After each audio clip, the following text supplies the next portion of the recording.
Siempre salgo muy contento de las entrevistas, pero es que en esta ocasión, es que he salido contentísimo. Y es que nos visita Nacho Benavides, CEO de SEO Blinders, y que nos va a contar consejos interesantísimos sobre interlinking o enlazado interno, ya sea para blogs o para e-commerce. Vamos a indagar sobre cómo trabajar un menú principal, cómo estructurar la página de inicio para enlazar a productos, a categorías, a artículos, e incluso cuántos artículos tenemos que poner en esa página de inicio para no pasarnos ni quedarnos cortos. Y consejos que es que de verdad son una maravilla, son consejos que ellos han aplicado en sus clientes y han conseguido que sean líderes en el sector a nivel orgánico. Os aseguro que al menos algo vais a aprender de la entrevista de hoy. Eso sí, antes de nada me gustaría agradecer a los dos patrocinadores de hoy. Como ya sabéis, Ahrefs, mi herramienta SEO favorita todo en uno y que más utilizo en mi día a día, y que además podéis probar gratis con su Ahrefs Webmaster Tools. Con esto vais a poder analizar, rastrear, crawlear vuestro sitio web y, por ejemplo, seguir las recomendaciones que nos va a dar Nacho durante la entrevista de hoy. Además de esto, pues como sabéis, Ahrefs es magnífica tanto para Keyword Research como para tema de enlaces, así que vais a poder medir vuestra autoridad y la de la competencia como nadie, y con un nivel de detalle fantástico. Y en segundo lugar, Arradura Networks, mi hosting de confianza y del que tenéis un 20% de descuento en la descripción. Si vas a crear un nuevo sitio, pues ya sabes que puedes aprovecharlo para que te salga más barato. Y ahora sí que sí, sin más dilación, doy paso a Nacho Benavides. Muy buenas, Nacho, bienvenido a Campamento Web, ¿qué tal estás? Muy buen, Emilio, muy bien, aquí por Almería ya. Recuperado del Sea on the Beach, que estuvimos por ahí disfrutando, dándolo todo. Sí, todavía resacoso, pero sí.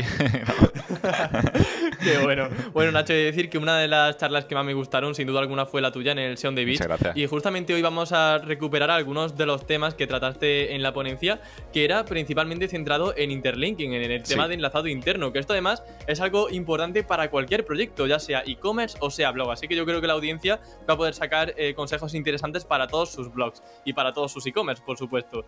Sí, total. Por empezar a entrar un poco en materia, Nacho, aquí vamos a saco, a piñón ya con el tema de la materia SEO. Uno de los principales problemas que nos podemos encontrar a la hora de trabajar el enlazado interno es precisamente la falta de enlaces internos hacia URLs buenas. Pero claro, lo primero, Nacho, es saber qué consideramos URLs buenas para ser enlazadas a nivel interno, porque imagino que aquí habrá prioridades, ¿no? Es decir, claro, es súper importante justo eso porque muchas veces se obvia decir, solo enlaza las URLs buenas ya, pero ¿qué son URLs buenas? Es decir, Claro. tenemos que, claro, hay luego URLs buenas más importantes y menos importantes, ¿vale? Quedémonos con esa base, pero en general una URL buena, por lo menos lo que nosotros cuando hablamos de URLs buenas, hablamos de URLs que te interesa que estén en el índice de Google. Es decir, obviamente dará un 200, obviamente debe tener una index, obviamente tiene que tener un contenido, un producto que esté en stock, es decir, algo que a ti te interesa que eso se indexe. Eso es lo que consideramos URLs buenas. El problema sería que tengamos URLs buenas, es decir, URLs que nos interesen vender en el índice de Google, pero que no le estamos haciendo llegar autoridad. Razones y problemas mil, pero al final es eso, ¿no? Entonces, ¿cómo detectar, no? Es decir, al final, eso sería en sí la URL buena. Y eso es lo que tendrías que tratar de detectar con herramientas tipo crawling. Cualquier herramienta de crawling, pues tendría que simplemente ir detectando, oye, pues mira, esta URL me dan un 200, son productos buenos o lo que sea, que están huérfanos, ¿no? Pues eso tendríamos que trabajar y pasar autoridad. Claro, por ejemplo, un negocio se tendría que plantear si tiene un margen de beneficio muy alto en ese producto, si tiene un tráfico potencial que sea interesante a nivel de monetización, ¿no? Es decir, esas son un poco las variables que también nos pueden hacer ver si una URL es buena o mala, sobre todo pensando igual en el negocio, ¿no? Claro, es que si pensando ya en el negocio, luego está que, vale, ok, a ti te interesaría aparecer en el índice de Google con esa URL de producto, pero esa URL de producto concretamente a ti es muy poco importante, porque no tiene mucho margen, porque lo que sea, es decir, pero sí que te interesa que esté. Aquí es donde empieza lo difícil. Es decir, lo fácil, entre comillas, es que todas las URLs buenas reciban un enlace. Vale, no tengo URL buenas sin enlace, es decir, no hay nada huérfano. Lo difícil es que los productos, por ejemplo, estamos hablando de productos que más te interesen, reciban más autoridad que los que menos te interesan. Pero una URL buena tiene que estar enlazada. Igual que una URL mala no tiene que estar enlazada. Lo que pasa es que la buena pues tiene que estar más veces. Y eso es donde empieza ahí el rizar el rizo. Claro, vamos a poner el caso, luego hablaremos sobre cómo potenciar el enlazado interno de esas URLs que más nos interesan y que queremos que salgan en el índice de Google, que posicionen más que otras. Pero antes hay un problema muy importante y es el tema de las URLs huérfanas, que es un concepto que a veces ni siquiera se menciona. Yo quería preguntarte, Nacho, ¿cómo detectamos URLs huérfanas? Que bueno, son básicamente URLs que no reciben enlaces internos y que por tanto pues no tienen ni siquiera ese pequeño enlace, ¿no? Que mencionabas al principio. Exacto. Aquí es súper importante y muchas veces parece sencillo, pero no lo es tanto, porque al final tienes que entender que, por ejemplo, tú pasas mañana un screaming, un crawl, y tú no estás pendiente de que pueden haber URLs huérfanas, y en ese crawl, como no hayas configurado ahora lo que te diré, no va a detener esa URL. Es decir, te las comes, no existen para ti, porque si no están en el screening. ¿Por qué? ¿Sabes? Entonces, tienes que tener muy en cuenta que si son huérfanas, un screaming, un crawl normal que siga solamente enlaces, no va a llegar. Entonces, para detectarlas, tienes que cruzar ese mismo crawl con otra fuente de datos. Esa fuente de datos puede ser, por ejemplo, un sitemap, si lo tiene bien configurado, pueden ser los logs, puede ser en Analytics, puede ser en Search Console. Tienen que ser herramientas que de alguna manera tengan URLs que potencialmente buenas. Lo normal que nosotros siempre solemos hacer, cruzamos logs, ¿vale? Porque al final algo que esté rastreado, 200, lo que sea, y Search Console. Últimamente también lo estamos utilizando mucho. Algo que aparezca en Search Console, pero que no tenga un enlace interno, también lo podemos considerar huérfano. Lo más eficiente, si tienes bien configurado un sitemap, lo que pasa es que eso es para otro episodio total, si tienes bien configurado un sitemap y te asegura que ahí están el 100% de tus URLs buenas, pues ya es muy fácil la comparativa con un scripting, configura que siga los sitemaps y tiene incluso pestañitas de lo que esté y lo que no esté, y así te lo sacarías muy rápido. Ajá. ¿Conoces algún tutorial? Porque claro, en podcast no nos podemos poner a decir técnicamente dónde hay que pinchar, cómo hay que hacerlo. Ya. No sé si conoces algún recurso interesante que pueda servirle a la audiencia y lo enlazamos en la descripción. Que tenga en mente no, pero luego buscamos algo y si lo encontramos lo ponemos. Buscamos algo para que la gente pueda saber un poco el paso a paso, porque claro, es que en un podcast es inviable hacerlo, Claro, porque es si no la imposible. gente... Claro. Claro, la gente haciendo running y cayéndose de boca porque Exacto. no puede apuntar el paso a paso. Exacto. Tranquilos que en la descripción lo vais a tener todo. Exacto. Nacho, dentro de las URLs malas entiendo que son URLs que no queremos indexar, ¿verdad? Es decir, URLs que no queremos que aparezcan en el índice de Google. Pero claro, puede darse el caso de que igual hay URLs buenas que tenemos como no index, es decir, que no se pueden indexar y por tanto son URLs no indexables. ¿Cómo detectamos ese tipo de problemas? Porque imagino que es un gran error enlazar incluso hacia ellas cuando tienen el no index. Claro, es 100%. O sea, aquí esto es un trabajo de no agobiéis que esto no va a estar una semana, ¿vale? Es decir, esto es un trabajo de día a día, de mucho procedimiento, de mucha tarea. Y de tener al menos un equipo detrás, ¿no? Porque si esto te lo llevas tú solo, igual te agobias, Como ¿no? sea una web grande, lo mismo te agobia un poco, sí. Entonces, a ver, el objetivo final te tienes que tener en cuenta que todo lo que enlaces, es decir, tú en un screaming, abres tu screaming y no debería de haber ningún status code distinto de 200. Eso parte uno. Y después de eso, tampoco te interesaría que haya nada con una no index. ¿Vale? Es decir, porque si tuviese alguna no index, el problema ya puede ser dos. O el que comenta, decir, oye, este producto era bueno, es bueno para mí, pero por error tiene una no index, pues simplemente le tendrías que poner la index, ya tendría el enlace porque lo ha pillado screaming. O lo contrario, es decir, estoy enlazando a URL no index que no me interesan, son parametrizadas raras, que no sé por qué están, pero lo que no te interesa es pasar la autoridad. Entonces lo que te interesaría sería quitar el enlace. El resultado bueno es que todo fuese un 200 e indexable, enlazado. Pero el problema, si tú vas detectando status code malicioso o estados de indexabilidad maliciosos, pues tienes que ir tratando la solución porque estás perdiendo autoridad o dejando de posicionar algo que te interesa posicionar. Ajá. Y de nuevo, esto es relativamente lo sencillo, es decir, que esto es como enlaza solo a lo sano. Nada de bloqueo por rastro XT, nada de status code malicioso, ¿no? Lo difícil es cuando ya esté solo lo sano, solo las buenas, lo que veremos ahora a continuación, ¿no? Vale, ¿y cómo le pasamos más a lo que más? Claro, efectivamente. Sí, pues muy interesante, Nacho, todo lo que comentas. Yo quería preguntarte también, ahora que has mencionado el tema de enlazar a productos, que todos tienen un enlace, todo esto que llevamos hablando en la entrevista, si utilizas los nofollow y en el caso de que sí, ¿en qué casos y con qué objetivo? Vale. Nofollow interno nosotros nunca lo utilizamos, ¿vale? Si hay por ahí también mensajitos tipo de un enlace nofollow que se utilizó antaño para hacer PageRank Sculpting, pues en un día dijeron, oye, pues los enlaces internos nofollow vamos a considerar que no solamente es que no pasa autoridad a ese producto concreto y que se distribuye en el resto, sino que sería como que la tira fuera de tu web. Entonces nosotros los nofollow internamente no nos interesa nunca utilizarlo. Si no te interesa, porque al final nofollow lo utilizas cuando no quieres pasar autoridad a algo, ¿no? Es decir, es como el recurso de decir, oye, pues mira, con la esperanza de que no pase autoridad o que no se rastree. Tienes que entender que tira igual fuera. Te da un poco de miedo, ¿no? Tienes un montón de categorías, dices, a ver si ahora no se va a distribuir en las importantes, así que voy a poner las no importantes con nofollow. Ese es el recurso típico que poníamos. Exacto. Y yo mismo, es decir, lo que pasa es que a día de hoy no sirve, no vale. Y también te digo, es decir, nosotros no hemos sustituido el nofollow por una encriptación, por encriptar el enlace. ¿Vale? Tienes que tener Ajá, mucho cuidado, sí. tienes que saber también que estás encriptando. Que no haya, yo no he visto nunca una penalización, pero no puedes de irte la olla, ¿no? Es decir, de alguna manera tienes que trabajar en remaquetar para no tratar de no utilizar nofollow y solucionar de manera más inteligente antes de empezar a encriptar lo que sí y lo que no, ¿no? ¿Sabes? Es decir, que si no, pues a lo mejor te la lías, Sí. ¿sabes? Claro, claro. Claro, aquí la clave imagino que será redistribuir ese menú, por ejemplo, o esa home para que no haya enlaces inútiles bueno, Exacto. pues eso, que todos sean follow, pero interesantes. Si hay alguno que no interesa, pues simplemente no se pone y ya está, pero no se pone en un follow, imagino, ¿verdad? Exacto. Y siempre pensando muchísimo, muchísimo en la usabilidad. Es decir, el SEO y el enlazado interno van totalmente de la mano de la usabilidad. Si por usuario Ujú. ese enlace no tiene sentido que esté, raramente te interesará por SEO. Va a decir, es que va de Ajá. la mano, es que SEO sin usabilidad no, ya no. O sea, si está ahí, porque el menú que tiene que estar, no solamente lo importante por SEO, sino también sobre todo lo más importante por navegación. Para que el usuario llegue a su cliente final, es decir, y luego ya hay otros bloquecitos, puro SEO, típicos bloques de enlaces debajo de la descripción larga de las categorías, ¿sabes? Que está enlazando es puro SEO, Sí. es decir, que dice, pero si el usuario nunca va a bajar ahí.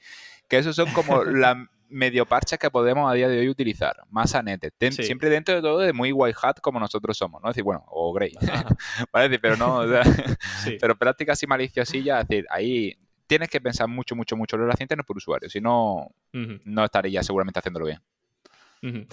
A mí se me viene un ejemplo de un estilo de web muy claro, ya es por ejemplo Fotocasa, Idealista, que tienen un montón de filtros, de facetaciones Exacto. y claro, tú cuando por ejemplo pues buscas un piso con piscina, con terraza de no sé cuántos metros cuadrados, con tal precio, ahí eso imagino que será un poco locura, ¿no, Nacho? Sí, es mucha locura y ahí está el arte de la parte difícil, a mí es que me encanta, es decir, pero ahí tiene que ver muchísimo con la parte de usabilidad. Es decir, tú no puedes crear en un Fotocasa o en un Idealista que tienen como, imagínate, alquiler pisos Madrid.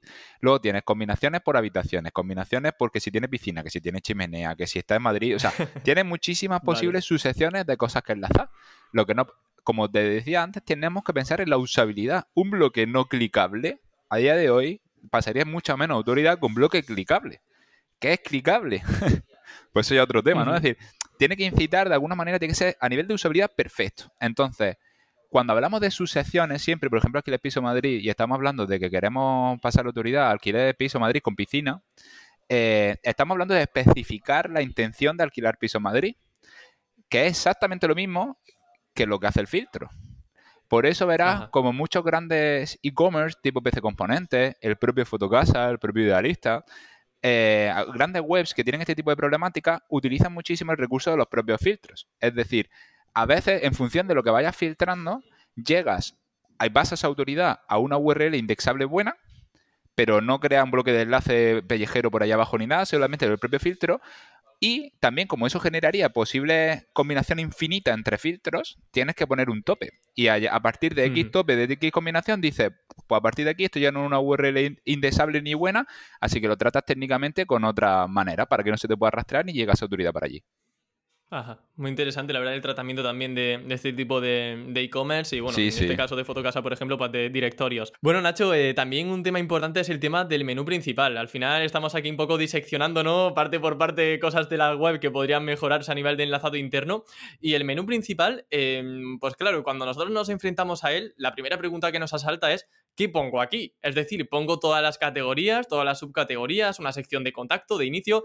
No sé, Nacho, ilumínanos. ¿Qué tenemos que poner en ese menú principal? Exacto. Al final, exactamente el que hay que poner, siempre, como siempre, ¿no? Depende muchísimo de la personalización del sector, usuarios, productos, tamaño de catálogo, cuántas categorías tienes, ¿vale? Pero en general siempre tienes que razonarlo de la siguiente manera. Es decir, tienes que entender los problemas que te daría enlazarlo todo en el menú o no enlazarlo a nada, ¿vale? Es decir, la solución fácil que suele hacer la gente, los problemas típicos que nosotros arreglamos en la agencia de SEO, es que enlazan a todo. Es decir, cogen todas las categorías, todo el árbol y lo enlazan. ¿Qué estás sacrificando ahí? Estás sacrificando la priorización de la autoridad en los listados. Porque tienes que entender que una URL en un menú normal, que no sea nada medido, sino un típico menú de cualquier WordPress, PrestaShop, lo que sea, esa URL que enlaza en el menú está enlazada desde todas las URLs. ¿Vale? Entonces, Ujú. mm, tienes que entender que el menú carga en todas las secciones y le estás pasando muchísima autoridad. Entonces razona de siempre de, vale, o sea, tú tienes que poner, obviamente, lo que más es importante también por negocio, a lo que más quieres pasar esa autoridad, ¿no? Pero también tienes que cuadrar muchísimo la usabilidad. Tienes que entender lo que es un menú. Un menú es, igual que el buscador en un e-commerce, uno de los principales sistemas de navegación que va a tener el usuario para navegar por tu tienda.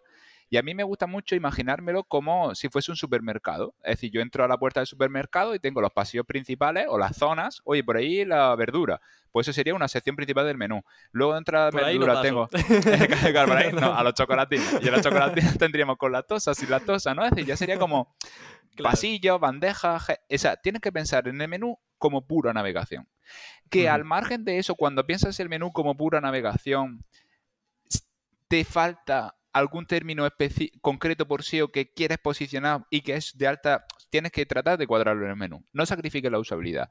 Y de igual a la contra, hacia nosotros también, ya sabiendo esto, es decir, nosotros hacemos siempre el menú por usabilidad. ¿Qué pasa con por usabilidad? Que hay veces en determinados puntos que enlazan una sección que es 0,000 relevante por SEO. Es decir, pero ni te interesa que le llegue autoridad porque no tiene ni su sección a las que repartir autoridad. Es decir, es que de verdad es muy poco importante. Típica categoría de, yo qué sé, categorías random, ¿no? Hay veces que nosotros en el menú hemos encriptado algún enlace concreto. No es para nada lo más común, ni es lo que más vaya a necesitar, y si no lo puedo hacer, no puedo hacer un menú correcto, ni de lejos, ¿vale? Es decir, pero hay veces que por afinar muchísimo algunos elementos del menú, nosotros pues simplemente lo hemos encriptado, ¿vale? Ya es un menú normal, se aprecia normal, pero uno de los elementos pues estaría encriptado. Lo dicho, en el 99,9% de los casos no lo vas a necesitar si replanteas bien el menú. De acuerdo. Y luego, por ejemplo, para la gente que sí que necesite ese caso de encriptar, de ofuscar el enlace, ¿qué lo hacéis? ¿Con un evento on click o cómo lo planteáis? Vale, nosotros aquí lo que siempre hacemos es como más o menos la cultura en España que siempre se ha metido, ¿vale? Que sería tener un JavaScript al final que desencripte el enlace, ¿vale? Es decir, lo importante de cuando encripta al final es que tienes que entender que Google, aunque no sea un href, si tiene un trozo de URL, también puede ser que la rastree. Es más, si tiene un sitio de mucha autoridad, de todas formas la va a rastrear. Entonces, lo que te interesa con esa encriptación es que Google no interprete ni pueda interpretar que ahí hay una ruta. No sea ni un enlace, ni una URL, ni nada, ¿no? Entonces, de alguna manera, lo que nosotros hacemos pues sería codificar todo el href entero, desde la primera etiqueta hasta el cierre. No queremos ni A, ni URL, ni href, nada que ponga nada de eso. Encriptarlo, en ese caso tendríamos una codificación en base 64 y lo que hacemos es que lo metemos en algún tipo de elemento HTML, ya sea un P, un span o lo que sea, con una clase concreta. Esa clase concreta lo único que hace es que también tenemos un JavaScript, tenemos la raíz o en algún directorio dentro de la web, que lo que hace es que cuando detecta que un elemento se pincha que tiene esa clase, lo decodifica y convierte ese trozo de código en un enlace. ¿Qué es lo importante de aquí? Yo creo que Google no hace clics, ¿vale? Es decir, pero bueno, es decir, de alguna manera lo importante también, si quieres rizar el rizo y que Google no se pueda enterar, y esto es puro Grey Hat tirando a hablar bastante, sería coger el JavaScript que hace esa función de desencriptar ese enlace con esa clase, ese trozo, se lo bloquearía a Google a través de robots.txt. Entonces Google nunca tendría la posibilidad de desencriptar eso si de verdad sigue el robots.txt, que entendemos todos que sí. Qué bueno. Sí. Qué bueno, Nacho, madre mía. Las mentes pensantes, ¿eh? Aquí hay alma platjatera un poquito, ¿eh, Nacho? Un poco, es que somos del sur. Bueno, es inevitable, ¿no? La magia del SEO también se nutre en mucha medida de esto. Exacto, sí, no existe. Bueno, Nacho, otro tema también importante para saber un poco cómo distribuir esta autoridad de una web es el tema de la página de inicio, la home. Ya no tanto menú principal, sino ya el tema del meollo y lo importante es ese contenido. Porque claro, en un e-commerce, obviamente, pues tenemos productos destacados, tenemos categorías destacadas, pero la pregunta, o incluso en un blog, pues también número de entradas, por ejemplo, pero claro, nuestra pregunta aquí es ¿cuántas ponemos? Es decir, ¿cuántos productos, cuántas entradas, hasta dónde podemos llegar? No sé si poner 100 productos, 10, 50. Claro, ¿cómo determinamos ahí el valor correcto? Todas. Claro. De nuevo, con mucho sentido común, si estás escuchando esta entrevista, ¿no? Tienes que entender que está muy personalizado al tamaño de tu web. Sobre todo eso, ¿vale? Al tamaño y al sistema de categorización que tú has hecho en tu web. Es decir, obviamente, si te estamos hablando de una web de 5 URLs, enlaza a las 5. Es decir, no tienes que trabajar el enlazado interno, ¿vale? Es decir, si es que ya la segunda es demasiado, a ver si la tercera no llega. Enlaza una que es a la otra, no te calientes. Luego tienes que de nuevo entender lo que es una página de inicio y los problemas que supone que tú enlaces a algo, ¿vale? Entonces, ¿qué es una página de inicio? Tienes que entender que una página de inicio normalmente, en la grandísima mayoría de los casos, es la página más visitada tanto por los usuarios como por los propios navegadores. Como todos los crawlers que estén rastreando tu site, al final la gran mayoría de los enlaces externos de una web también lo tiene la propia home. Porque si sale no sé qué, la home, ¿no? Entonces al final muchos caminos, la gran mayoría, conducen a la home, tanto externos como internos. Y a nivel de usabilidad igual, ¿no? Si pincho en el logo, acabo en la home, así como que siempre tiene la home a mano. Vale. Sí. Entonces tienes que entender que una home es muy importante también para esa usabilidad. Es por lo cual que es tan importante para esa usabilidad que, como pasa a tanta gente, todo lo que tú pongas tiene un alto porcentaje de probabilidad de pillar un clic. Como eso es así, los buscadores, Google, Bing, todos tienen que obviamente entender que lo que más clic el usuario pase, más importante es para ese negocio, más importante debe ser para ellos y consecuentemente posicionarlo mejor, ¿vale? Entonces, todo lo que tú enlaces en una home, entiende que es de lo que más autoridad va a recibir de la web. Excluyendo zonas site-wide, ¿vale? Es decir, zonas menú, zonas footer, es decir, zonas que se repiten en toda la URL, excluye esos bloques de tu estrategia mental ahora mismo. Solamente céntrate, imagínate que no hay ni menú ni footer, solamente lo estático de la home. Vale. A partir de ahí empieza ahora el sistema de priorización. ¿Y aquí qué pasa? Que tienes que entender también chorra varia. Por ejemplo, si tú tienes 10 enlaces, imagínate que pasa un punto de autoridad a cada uno de los enlaces, ¿no? Pues entonces, si tú tuvieses 10 puntos de autoridad, le estarías pasando un punto a cada uno de los enlaces si tuvieses 10. Vale. Tienes que entender que a más enlaces saques, la autoridad se divide entre ellos, entre todas las URLs que tú enlaces. Por eso, si tú enlazas muchas más cosas, puedes hacer que algo muy importante que te interesaba enviarle un punto, finalmente le esté llegando en 0,05 puntos, porque ha enlazado a cosas de más.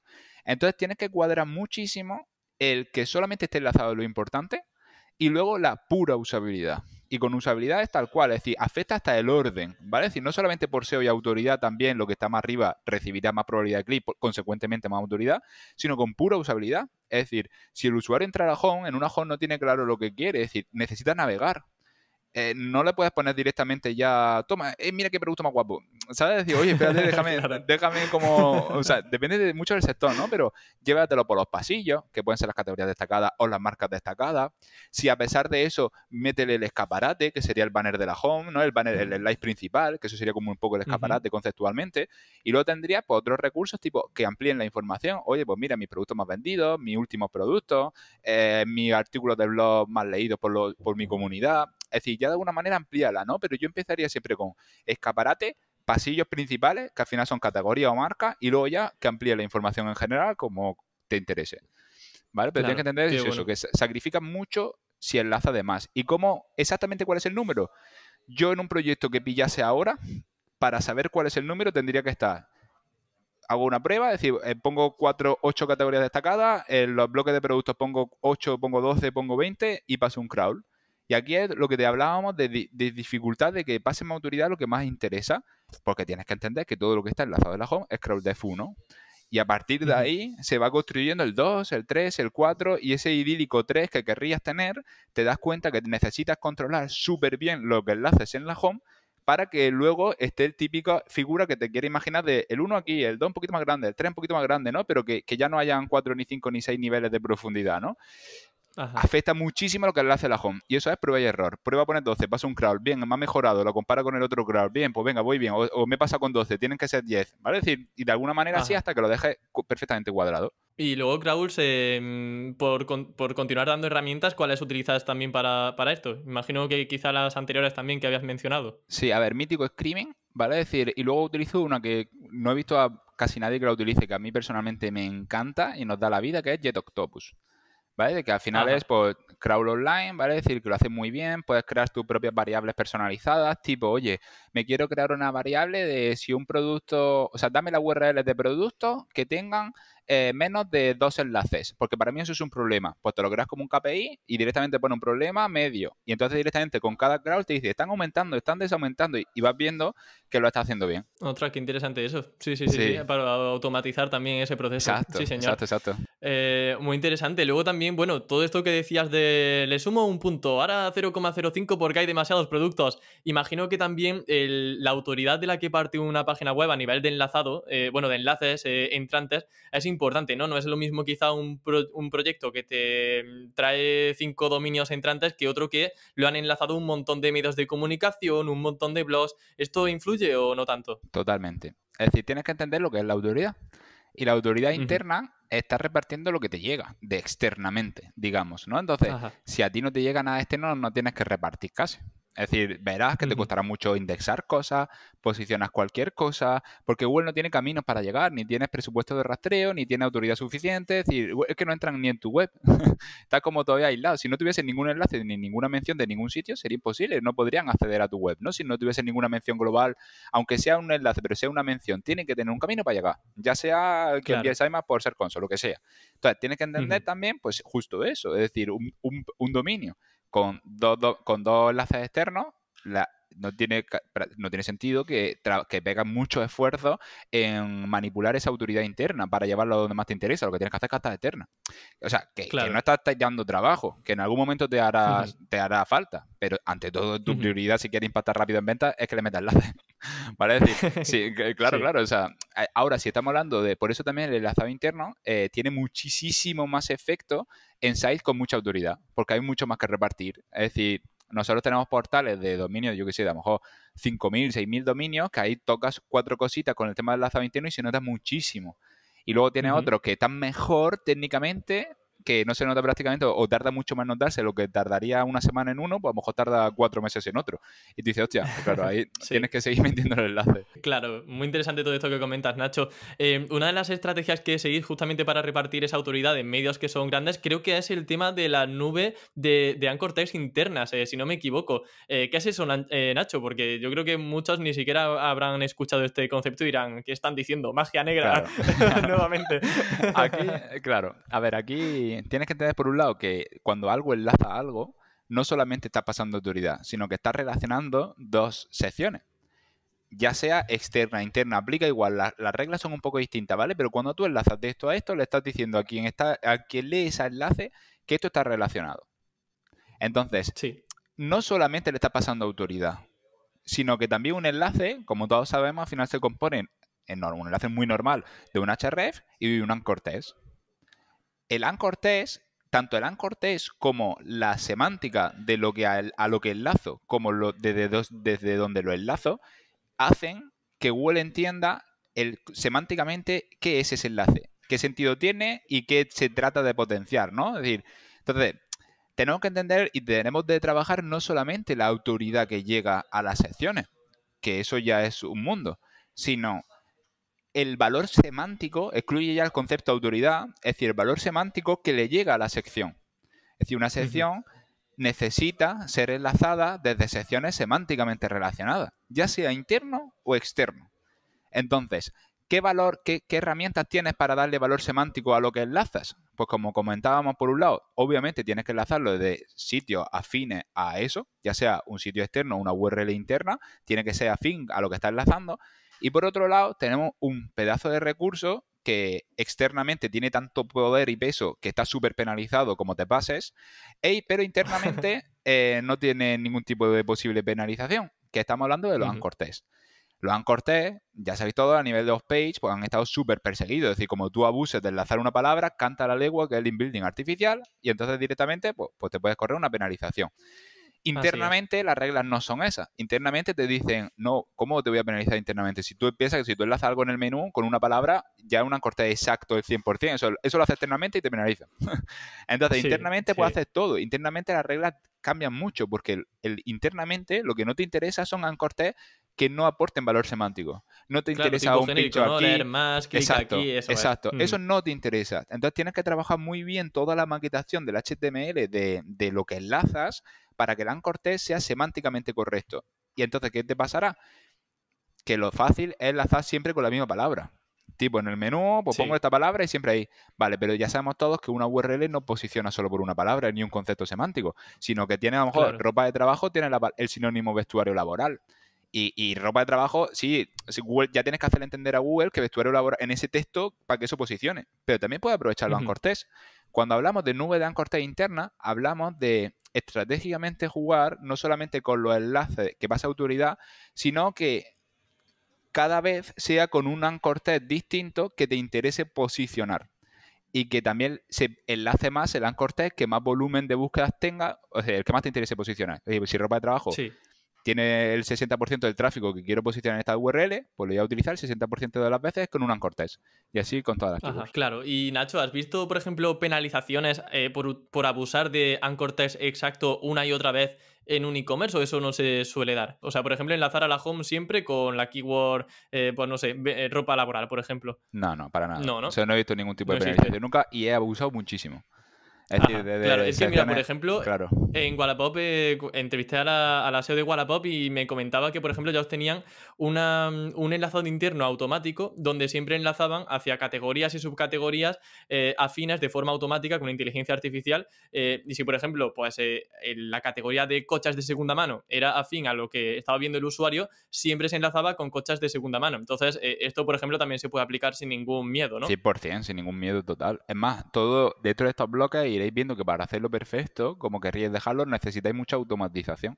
No podéis pretender, dentro de que la prioridad de negocio cambia. Si tú mañana, sobre todo en un e-commerce, tú mañana metes nuevos productos, entra una nueva marca, cambia todo el rato la prioridad. Entonces tú tienes que tener mini lógicas o mini algoritmos, como lo queramos llamar, para quedar más guay, para que le llegue autoridad a lo que más te interesa. Entonces tienes que crear bloques Sí.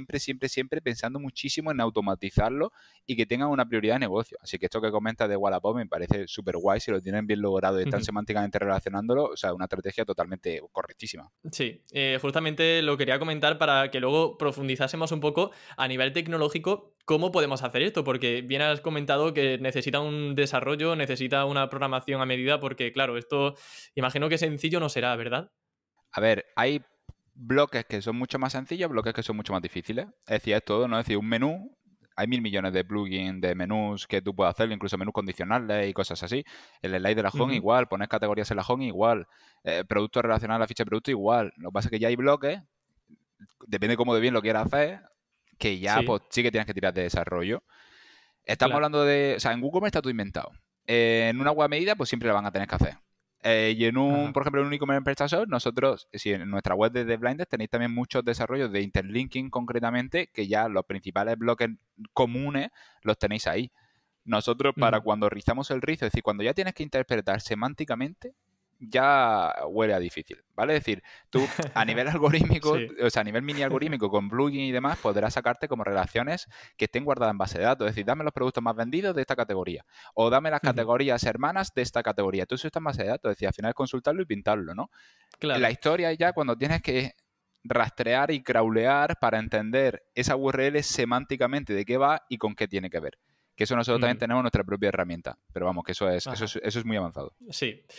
Por ejemplo, para tema de blog igual es un poquito más sencillo, porque por ejemplo en un WordPress, si tenemos artículos, podemos hacer un simple bloque debajo del contenido que sean artículos relacionados y que, por ejemplo, muestre artículos que sean de la misma categoría o subcategoría. De ese modo también afinamos un poquito más y si estamos hablando, yo qué sé, de ropa, que no haya un artículo que habla sobre tortugas, ¿sabes? Que esté todo dentro de una categoría y también hay afinidad temática, como comentabas. Y es un desarrollo fácil, porque está guardado en base de datos y lo puedes hacer perfectamente. Ya lo ordena por lo que te interese, o por lo último, o por los más visitados. Y ya tienes la siguiente priorización, ¿no? Y ya poco a poco ya te vas haciendo dinámicos todos tus bloques. Eso es genial. Ese ejemplo, concretamente, nosotros lo hacemos en nuestro bloque de artículos de blog, para enlazar a artículos de blog relacionados. Genial. Otro tema también, hilándolo un poco con lo que comentábamos de utilizar el anchor text semántico, el anchor text correcto para que no solamente transmita autoridad, sino también semántica, contexto a esa URL de destino. Hay un caso muy curioso y es que muchas veces en los e-commerce, bueno, un caso es que se suele replicar casi siempre, muchos e-commerce, el listado de productos tienen un montón de enlaces internos. Enlazan con la imagen, que a veces ni siquiera tienen el atributo ALT. Enlazan con el nombre del producto, con el botón de comprar, con el enlace de las estrellitas de opiniones. Y claro, al final, para un mismo producto se enlaza 5 veces internamente en un listado. Entonces, Nacho, ¿esto cómo lo controlamos y qué hay que hacer? A ver, ahí todos los que hayamos hecho SEO para e-commerce estamos acostumbrados a arreglar esto. Es más, yo creo que no va a haber ni un solo oyente que nos diga, pues yo revisé una vez un e-commerce que instalamos una plantilla que compramos de lado de lo que sea y estaba perfecta. Es decir, que va. O sea, es que es tipiquísimo esto. Pero ¿Qué esto, pasa? claro, esto tiene un sentido, tiene una lógica. Nosotros al tener una agencia de desarrollo me he ido dando cuenta de por qué. Es decir, Pues finalmente es porque un desarrollador o el que hace la plantilla o el theme no tiene por qué saber de SEO. Es decir, Ujú. estéticamente es bonita y funciona. Si pinchas va a decir, pues ha hecho como el mínimo viable y esto digamos ya como un nivel más, ¿no? Ya es como hilar un poco, rizar el rizo para que semánticamente Ujú. el enlace esté bien, ¿no? Entonces, la gente que suele mirar, los maquetadores que hacen este tipo de plantillas no lo suelen tener en cuenta, pero obviamente a nosotros por SEO nos interesa un único enlace semántico donde toque. Nosotros, Claro. la única plantilla, no sé de WooCommerce, ¿vale? Es decir, entiendo que habrá plantillas de otros SEOs que hayan hecho un SEO con un equipo de SEO, con un equipo de desarrollo, una plantilla que seguramente estos temas ya lo habrán atado. Igual que las paginaciones, scroll infinito, todo ese tipo de problemas míticos, ¿no? Nosotros tenemos el Ujú. Classic Blender que es gratuito, ¿vale? Es decir, que tenemos, solamente te serviría si tienes PrestaShop, que lo tienes en nuestra web, ¿vale? Te lo puedes instalar, te lo descargas y todo este tipo de problemas técnicos ya lo tenemos solucionado. Entonces, todos los Ujú. listados enlazan bien, no tienes paginaciones, lo único que pues una versión gratuita estándar que a partir de ahí pues tú tendrás que construir un poquito de maquetación para darle un poquito más Ajá. de dinamismo al fin. Sí, pues genial. Entonces imagino que nos tendríamos que quedar, por ejemplo, con el nombre del producto como enlace o cómo lo Exacto. gestionamos. A mí me gusta normalmente aprovechar también la propia imagen, ¿vale? Es decir, por usabilidad también te interesará, es muy común que pinches encima de la imagen. Entonces, Claro, nosotros a eso mí, te iba a decir, pues claro, porque ahí claro, tenemos un poco el problema. Yo claro. lo que he visto muchas veces, por ejemplo, es que hacen como un bloque que es clicable completamente. O sea, pinchas donde pinches, es clicable, pero forma parte de un mismo elemento, digamos. Claro, te mete como todo. Imagínate que hay muchas opciones, ¿no? Es decir, la gente lo que hace es, a lo mejor todo el card del producto te lo mete en un enlace. Y le mete un enlace como antes del div, pero ahí está enlazando al precio, a las estrellas. Tienes que entender que todo lo que está en medio del enlace es semántica. Entonces te interesará Sí. semántica únicamente donde toca. Normalmente, la gente pincha en el producto o en la imagen o en el nombre. No te va a pinchar en el Ujú. precio para ir al producto, aunque puede pasar, ¿no? Pero si tienes más o menos salvada que desde la imagen y desde el nombre vaya al producto, no tendrás problema de usabilidad. ¿Qué hacemos nosotros? Preferimos un único enlace y el enlace lo ponemos para que empiece al principio de la imagen y que acabe al final del nombre. Entonces, pero eso necesita Vale. que la maquetación del listado esté primero la imagen y luego el nombre, porque si tú pones la estrella encima del nombre, pues ya tienes más problemática. Entonces ahí tendrías que hacer como Sí. otras técnicas, ¿no? Pero en resumen lo que te interesa es un enlace con semánticamente correcto. Entonces, como tenemos un enlace, y por ejemplo, típico, por ejemplo, en la imagen de los productos, lo normal es en el al ponerle el nombre del producto. Si tú pusieses Ujú. un solo enlace al principio de la imagen que acabe al final del nombre y en el enlace de la imagen le pones el nombre del producto, tendría un enlace con dos ancortes exactamente iguales. Porque Claro, la... es que esto es muy importante, Nacho, que lo claro, mencionemos, porque el atributo ALT funciona como anchor text en las imágenes, que la gente se exacto. piensa que es solamente para un buen posicionamiento en Google Imágenes, claro, pero claro. ostras, a nivel de traspaso de autoridad interno, ayuda a Google a entender de qué va esa URL de destino. O sea, es un anchor text en toda regla. Exacto. A nosotros nos gusta también, dentro de la parte de optimización semántica, pensar con patrones que tengan búsqueda a nivel de long tail, tipo comprar, venta online, en oficial, yo qué sé, ya depende del sector, tiene cada uno un patrón. Trabajamos Ajá. justo los ads en función del bloque que es, metiéndole ese patrón que queda mal si se lo ponen en el nombre. Tipo comprar más Ujú. nombre de producto online o no sé qué, yo qué sé, ya depende del sector, ¿vale? Que justo el comprar es la chuleta fácil, ¿vale? Pero si hace un keyword ese concreto, Sí. hay verdaderas oportunidades y también se nota bastante cómo se trabajan esas long tail solas, gracias a lo alt y por usabilidad es perfecto, Ujú. porque nadie le molesta un alt visualmente. Muy bien, muy bien.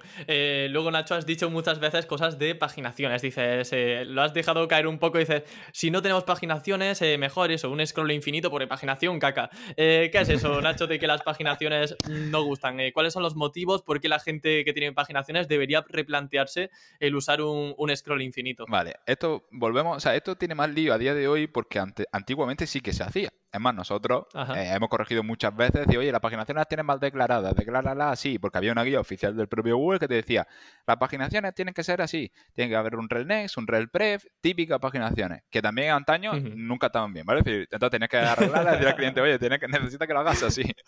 Vale, al margen de eso, no me acuerdo hace cuántos, si 2, 3 años, Google ya sacó un aviso oficial en el que decía, oye, que las paginaciones están obsoletas. Y claro, en el momento que ya las paginaciones ellos no la entienden como paginaciones, ¿qué es una paginación? Una paginación normalmente es una URL parametrizada que tiene el contenido duplicado de la categoría en la que estuviese o del listado que estuviese paginando. Que normalmente pues tendría una canónica a la categoría principal o sin canónica y sería interpretada como paginación, ya cada uno pues, hacía una configuración distinta, ¿no? El Sí, resultado final es que le estás pasando autoridad a una URL parametrizada cuyo objetivo actual a día de hoy no sirve para nada. El único claro. propósito, claro, el único propósito que a día de hoy podría tener una paginación sería que, que tienes muchos productos huérfanos que solo reciben enlaces desde las paginaciones y te sigue interesando sacrificar enlazar a paginaciones, 100, 200 paginaciones que pueda tener tu e-commerce, porque por lo menos le llegue algo de autoridad a los productos que solo reciben un enlace desde las paginaciones. Pero eso es un añapaseo y tienes que tratar de que le llegue enlaces a esos productos a través de otro bloque de linking que no sea la paginación.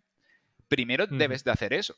Cuando te asegures de que todos los productos tienen un enlace que no sea desde la paginación, podrás quitar las paginaciones y poner un scroll infinito. Y de esa manera concentrarás mucho mejor la autoridad porque no estar enlazando a URLs parametrizadas que no te sirven para nada y a los productos ya le llega autoridad desde zonas semánticamente mucho más ricas seguramente. Claro, básicamente cuando hablamos de URLs que no sirven para nada, por ejemplo, es que la página 2, pues es que aparte de que abarca la misma keyword que la página 1, que es la URL principal, aparte de canibalizar o ya, bueno, sea canibalización o no, es que básicamente es una réplica y no sirve de nada. No página 2, página 3, página 4, es lo mismo que la página 1 y además, pues eso, replicando y haciendo que no pueda igual tener tanta fuerza la página 1, que es la importante. En el peor de los casos está tirando autoridad, o sea, mal distribuyendo la autoridad. Ese es en el mejor de los casos. En el peor de los casos tienes un problemón de contenido duplicado en función de cómo hayas configurado y te puedes tener un impacto muy alto por quitarla. Pero tienes que razonar mucho porque he visto muchas gambadas de, hostia, que las paginaciones ya no están, pues lo quito y lo pongo en un scroll infinito. Vale, y ahora tienes el 70% de tu producto huérfano, porque no la enlazamos antes. Entonces tienes que tener un poquillo de cuidado y saber lo que estás tocando. Claro. Bueno, Nacho, vamos a ir ahora a ahondar un poco en la parte de los blogs. Ya hemos mencionado también algún consejo, por supuesto, todo esto que comentamos de la distribución se aplica tanto en e-commerce como en blog, pero por ir cerrando también la entrevista y ayudar un poco a esta gente que tenga, sobre todo, pues sitios informativos, me consta que a veces habéis desarrollado barras laterales condicionales, que es otro de esos palabrejos, ¿no?, que sueltas de vez en cuando, Nacho. Lo primero, pues eso, nuevamente, definiciones. ¿Qué es esto de las barras laterales condicionales? Vale. Al final, igual que un menú, como decíamos al principio de la reunión, no es decir, un menú es lo que pongas en el menú está enlazado de todas las URLs, tenemos que entender que también un menú podría ser condicional. En este caso hablamos de una barra lateral, ¿no? De la típica columna. ¿Qué significa condicional? Condicional en base a la sección en la que estás. ¿Vale? Es decir, no es la misma barra lateral, te metas desde cualquier URL que aparezca esa barra condicional. Digo, esa barra lateral. Entonces, condicional, si le das esa condición, como habías comentado muy bien anterior, de, oye, pues si estoy en un artículo de un blog que es de la categoría de blog de ordenadores gaming, pues yo estoy dentro del mundo gaming. Es decir, a mí no me ponga ahora un artículo de un blog de móvil, si yo quiero un ordenador gaming, claro. ¿no? Entonces, si esa barra lateral, por ejemplo, nosotros tenemos 3 bloques míticos que siempre ponemos, que son los artículos más leídos, luego tendríamos los últimos artículos y luego tendríamos los autores de tu blog que más han escrito. Si entras en la home del blog, serían los más leídos totales, los últimos totales y los autores con más posts. Pero luego si te metes en función de la categoría o el artículo en el que está, lo que sea, ya todo se filtra normalmente por la categoría. Es decir, yo entro en pues eso, en la categoría de gaming, pues serían los más leídos de gaming, los últimos de gaming y los autores con más artículos de gaming. De esa manera estás satisfaciendo muchísimo mejor la usabilidad y además está dándole un valor semántico mucho más grande a ese bloque para que se distribuyan mucho más enlaces. O sea, el enlazado de interno eso es muchísimo mejor que se lo deja estático. Esta misma lógica la puede aplicar a un menú, la puede aplicar a categorías y subcategorías, es decir, es lo mismo. Pero siempre tienes que razonar con esa usabilidad que comentábamos anteriormente. Tiene mucho más sentido para el usuario ver los más leídos de gaming que los generales, claro. si está en gaming. Y de hecho, bueno, Nacho, hay una cosa también muy interesante que has mencionado y es el tema de enlazar a los autores, que esto de hecho va muy a colación de todo este tema del EAT que está tan de moda actualmente.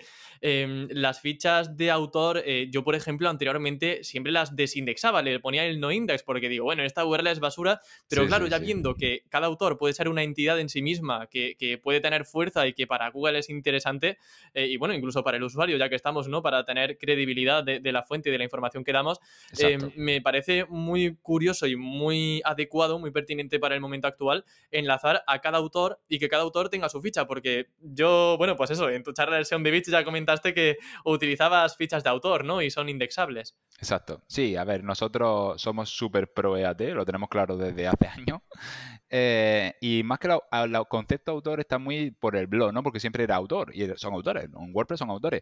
Nosotros en un concepto tienda, que no es nada normal que hayan autores en una tienda, es decir, no te metes en una tienda y dices, oye, hay personas, es raro, lo llamamos más miembros del Sí. equipo, ¿vale? Son miembros del Ajá. equipo que tú utilizas en cualquier parte de la tienda, ya sea en firmar artículos de un blog, ya sea en firmar redacciones de una categoría, ya sea en contestar una pregunta de una duda de un cliente en una ficha de producto.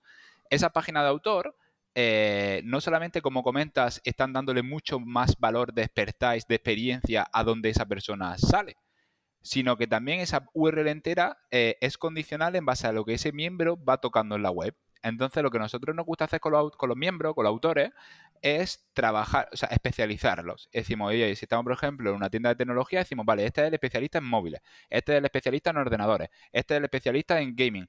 Y esa persona va a aparecer con ese nombre, con ese enlace a esa URL de miembro, de autor, en la zona clave para que Google, algorítmicamente, con la relación de enlaces que hemos comentado antes y semántica, entienda que esa persona es más especialista de eso. Por lo cual, todo lo que firme esa persona se potenciará muchísimo más, sobre todo en sectores de Your Money, Your Life, EAT, cualquier sistema que necesite como más fiabilidad del contenido. Buenísimo, Nacho, o sea, buenísimo. Qué pedazo de madre. Está quedando una entrevista, Nacho, que yo, vamos, el día que nos veamos te invito a 40 cervezas si hace falta. Qué maravilla, Nacho.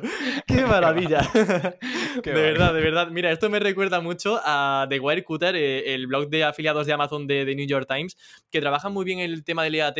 Y a mí fue una de las cosas que vi que me impactó. Digo, ostras, tienen un autor para cada categoría. Y no solamente para cada categoría, sino que cada subcategoría a veces tenía un autor especializado. Por ejemplo, había uno que solamente hablaba de auriculares. Y tú entrabas en su ficha de autor y todo el listado de artículos eran todo de mejores auriculares, auriculares Bluetooth, auriculares para no sé cuánto. Y digo, ostras, qué nivel de expertise, qué nivel de concreción, ¿no? Eso tiene que ser maravilloso. Es maravilloso puro. Lo único que, como estábamos comentando también antes, es que esto es todo relacionado. Lo que tú digas internamente en tu web puede ser mentira.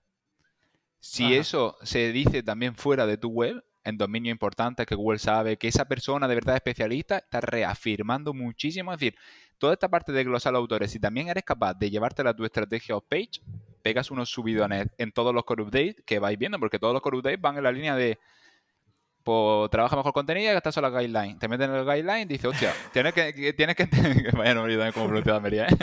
Tienes que ir entendiendo. No me río por eso, digo, las guidelines, que es lo más genérico a Claro, veces que es hay. súper genérico. Entonces, claro, baja eso a chicha, detalle y verás que trabajar los miembros y los autores bien trabajados te da unos resultados a día de hoy súper importantes. Sobre todo en Ajá. e-commerce, que es lo que más tocamos nosotros. Pues Nacho, vamos a acabar con un pepino de consejo, pepino para bien, y es el tema de integrar un blog dentro de un e-commerce. Con esto vamos a rematar la faena, vamos súper bien. Vamos a darle caña. Porque claro, cuando nosotros creamos un blog de un e-commerce, a lo mejor decimos, venga, vamos a montar el WordPress paralelo a un WooCommerce, a un PrestaShop o lo que sea. Sí, sí. Y nos quedamos ahí. Pero claro, vosotros os fijasteis en PC Componentes, me parece que era que integraban el menú de la tienda dentro de también el menú del blog. Entonces teníais como un doble menú, un menú superior donde enlazabais a cosas de la tienda y un menú inferior donde enlazabais también a cosas del blog, o sea, tema informativo. ¿Cuál es el objetivo de hacer esta estrategia y qué resultados habéis tenido con esto? Vale. Muy buena pregunta, me parece, y muy buen consejo para terminar. Vale, de Ole. nuevo, volvemos a lo de todo el rato, ¿no? Piensa en la usabilidad. El blog en WordPress te interesa a ti porque hay plugins y tienes el Yoa y tienes todos los plugins de siempre para hacerlo, ¿vale? Pero si piensas solamente en usabilidad, no es nada bueno que tú estés en una web, que le pinches y te vayas como a otra web, que normalmente es muy distinta. Es decir, que porque la cabecera no es la misma, o sea, a nivel de usabilidad ya hace agua. Normalmente también le pinchas en el logo del blog y como es un blog va a la home del blog. Es decir, no puedes volver a la tienda, es muy difícil volver a la tienda. Entonces, como puede ser Sí. incluso frustrante el que no puedo volver. Ya. Y comúnmente Sí. se pone la palabra Que tienda de y un hecho es lo enlace. que nos interesa, que vuelvan para comprar, ¿sabes? Por una Claro, vez que quieren comprar, claro. le llevamos al blog. No compras O sea, tú, sigue leyendo. claro. Que O ser sea, culto es importante. Claro. Entonces, normalmente los SEO abogamos mucho por instalar un blog, no es decir, por trabajar un blog concretamente, porque sabemos el potencial, los enlaces internos y todo lo que pueda suponer trabajar todo ese tráfico informativo mucho más sencillo para esa parte de la transaccional, pero luego fallamos en la parte de usabilidad e implementación técnica. Usabilidad, por lo que te he comentado, son webs distintas. sea, y no es fácil llegar. Trabajando como PC componente, como nosotros tenemos nuestro módulo del blog, como lo habéis visto en la charla de Pro Laboral, o cualquiera de... O sea, el módulo está incluso en theblind.com, o sea, que lo puede comprar cualquiera. Si trabajas la cabecera de la tienda encima y la cabecera del blog debajo y eres capaz de hacerlo muy bien por usabilidad, que fue lo que me fascinó de PC componentes, piensa que desde el blog el usuario tiene el buscador de la tienda, el menú de la tienda. Todas las URLs que tú eres importantes para ti de la tienda reciben autoridad desde cualquier URL del blog. Al margen de eso, ya el logo va a la tienda, el breadcrumb, el blog cuelga de la tienda, es decir, se entiende que el blog es una parte de la tienda y apoya en autoridad interna a nivel en automático y total a esa tienda, aunque no pongas ningún enlace contextual. Si ya riza el rizo y en medio del post pones carruseles de productos porque están en el mismo CMS, etc., pues ya eso es súper. Pero vamos, o sea, integra el blog en el mismo CMS en el que estés trabajando, seguramente te interesará muchísimo más que tener dos CMS, que también lo he hecho, por ejemplo, PrestaShop y WordPress, y arreglar técnicamente el WordPress muchísimo para que ponga la cabecera de la tienda, que el breadcrumb cuelgue de la tienda. Es muchas más horas de desarrollo arreglar eso que tratar de instalarlo y documentarlo en el mismo CMS. O sea, efectivamente. Sí. Bueno, Nacho, pues lo dicho, la entrevista termina aquí. La verdad que ha sido un lujazo tenerte en Campamento Web. Que bueno, ahora es Campamento Web Summertime, que es lo mismo, pero veraniego, ¿sabes? Es lo mismo, pero tiene un nombre más chulo. Y Nacho, de verdad, ha sido genial. Yo creo que es difícil que alguien no haya aprendido al menos una cosita con la entrevista de hoy, porque es que tienes un nivel de conocimiento y un desparpajo y una simpatía, Nacho, que es un placer, la verdad, traerte al podcast. Y yo creo que se ha transmitido mucho, así que muchas gracias, de verdad. A ti, un placer también estar por aquí y todo el mundo que nos escuche que me haya aprendido algo, con eso ya, vamos, con la lección más que suficiente. O sea, muchísimas gracias por llamarme, Emilio. Estamos en contacto. Genial, Nacho. Un abrazo. Chao.